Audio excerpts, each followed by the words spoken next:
has no experience of being in a competitive environment. I'm more resilient than people think. You couldn't expect me to step out the first time and get it all right, because there's a lot to learn.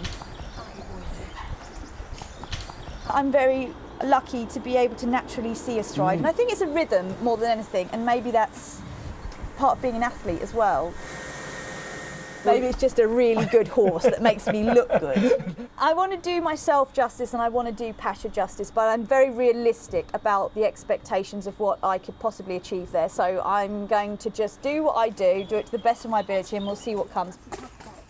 Yeah, so Luke, keeping her feet on the ground there, what did you make of how she got on? I know this story has divided the racing world because a lot of people are saying it's too soon, that some jockeys take, what, 14 years to get to this point. She's done it in a year. She's done remarkably well. She's so plucky as well, isn't she? She really gives it a go.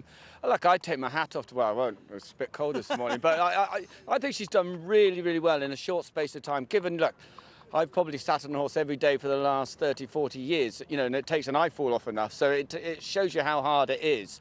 And look, she's a professional sportsman who knows what it's like, the cut and thrust, and I wish her the best of luck. Let's bring in Katie Walsh, jockey. Of course, you know what it's like to win here at Cheltenham and get round. A big test for her, for Victoria Pendleton, is dealing with all the chaos that's going on around her, the other riders and the horses.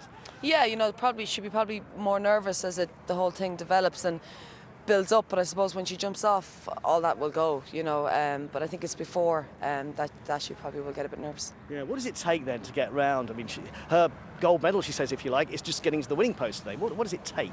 Yeah, you know, listen, I mean, it could be all over in 12 seconds. She could enter the first and miss the first, and it could be all over, but I mean, that's the way it can be for any jockey. You know, it's not that it takes anything. I mean, you need something that'll jump and get into a rhythm, and listen, at the end of the day, I hope she enjoys it. I hope she comes back safe and sound and that she has a good time. And what do you make of whether it's too soon for her? Do you think she should have waited another year, or do you think good luck to her if she's done so well already? Oh, well, listen, I don't think anyone would argue with the fact that another year under her belt that she'd be better, but that's only like if someone was only doing 1 year going on telly. You know, more experience you get is, you know, it'd be like yourself. Having a go. You know?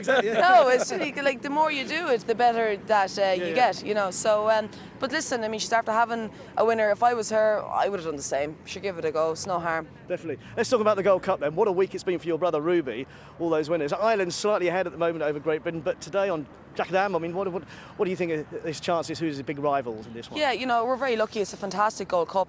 Really is unbelievable. You know, I mean, the horses are top class, even, you know, because Gold Cups can dip in and out from year to year. But yeah, like, I think it's very hard to go away from Cheltenham form. Jack Adam obviously was second in a Gold Cup. He doesn't have to improve a pound to win it. He just has to produce the same race from last year. And you'd imagine being a year older, there's been a bit of a natural improvement as well. Don Cossack, you know, he's going to love the ground. He's been a bit unlucky around Cheltenham. Q Card, Don Poley's after winning around here twice before. It's going to be a fascinating race. Yeah. And for the Irish, what a week it's been so far. I mean, you must have loved every minute of it watching.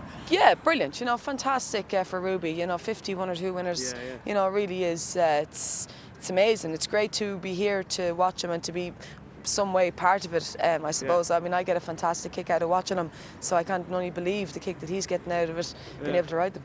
Let's bring Luke in again because you're getting cold. The big challenge, one of the big challenges to the likes of Jack and Am is Q Card. And that could be a fairy tale story in terms of what this horse had to go through. Yeah, I mean, he's been here twice and won here twice before, but, you know, Colin Tizard, whereas, you know, Willie Mullins is a massive, big training establishment. Colin Tizard, he's a dairy farmer down in Dorset. You know, he's got 400 cows that he milks on a daily basis, along with a racehorse as well. So it's a different type of story. And Q Card comes here. He won the King George on Boxing Day. So he's a really good horse. And that's the great thing about the Gold Cup, isn't it? There's so many different stories involved in it. Yeah. Jack Adam's run here 3 times, mine, fallen twice. Yeah, but he was also second in the Gold Cup. I'm not arguing. The whole Ireland Great Britain debate going on here. You can't take that. No. Away from him. No. The reason that they're all here is because it is a championship. You know, whatever you say about Victoria Pendleton, everyone would be concentrating on the Cheltenham Gold Cup. It is the best race. You can't take away from that, can be the big one. So top tip in a word? I'm going Q Card. Q Card? Oh, I'd Ireland? probably have to go Cheltenham. Yeah, with Brother Ruby on board. Thank you so much. I actually got to taste a bit of the Cheltenham atmosphere. It is rather special. People don't just come here for the racing, do they? They come here for the party, for the crack last night, St Patrick's Day. Absolutely brilliant. And I managed to stumble across a samba band, would you believe? It may have been cold, but that didn't stop us partying in the streets. And I think I can now show you how bad the dancing from myself was, but the samba band were all dressed as jockeys and horses. It just shows the sort of party spirit that spills out onto the streets of Cheltenham. A wonderful, wonderful night, but I was in bed by 11 o'clock, I promise. And I'm doing the opposite of Victoria Pendleton. I'm swapping horses for bikes today off to the Olympic Velodrome for a little sport relief challenge tonight. So I'll see you tomorrow, hopefully still in one piece. We're all... There is a rival for the headlines. Barely a year ago, Victoria Pendleton had never even sat on a horse, and yet today, here she is on jump racing's biggest stage. The first bumpy ride of Victoria Pendleton's day, simply getting into Cheltenham. Are you excited? Yeah, can't wait. Good. Can you win it?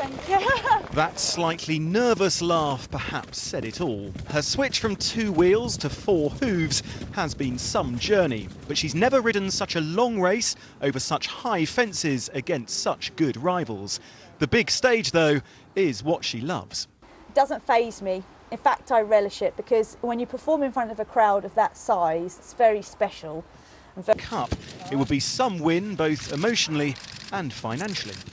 He's going for £1 million bonus, and sadly his late owner, Bob Bishop, passed away since the King George, so it would be great for his wife and for all connected. If he did win, the Cookard would be the greatest story to win the Cheltenham Gold Cup, there's no doubt. 9-4 the field on the big one. And for the bookies here, it promises to be a bumper day. 2 huge races adding up to a record-breaking afternoon. Well, in the build-up to the Gold Cup and then straight after the Gold Cup, Victoria Pendleton and the Fox Hunters, that hour is going to see over £65 million. Now, those 2 races together will last for barely 15 minutes. That equates to £70,000 for every second of action here. It's an awful lot of money, even for hardened bookies.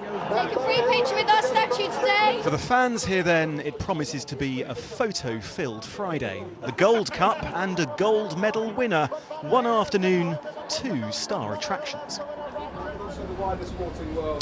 Yes, the Gold Cup at 3:30, and then Victoria Pendleton in the Fox Hunter chase at 4:10. She says just getting round the course would be as good as winning an Olympic gold medal, and certainly everyone here will be keeping their fingers crossed, Jane. Andy, thank you very much. Andy Swiss there at Cheltenham. As political intrigues go...